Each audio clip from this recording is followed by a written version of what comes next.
নবীজি সেজদা উঠাইয়া ফাতেমারে লয় জিগাইয়া,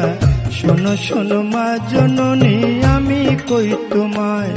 ওরে শোনো আমার মা জননী একটা কথা তোমায় জিজ্ঞাসি,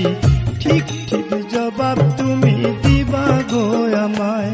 তুমি ঠিক ঠিক জবাব দিবা, দুইটা হতে একটা নিবা, ছেলে চাও না উম্মত চাও কও তুমি আমায়, তুমি ছেলে চাও না উম্মত চাও, দুইটা হতে একটা নেও। এই কথা বলিলেন যখন নবী মুস্তাফায়, ওরে এই কথা শুনে ফাতেমায় চোখের পানি ছাইরা দেয়, ফরিয়া জানাইলেন মাওলারি দরগায়, মাওলা গো চাই না আমার আপন ছেলে উম্মতি উম্মতি বলে।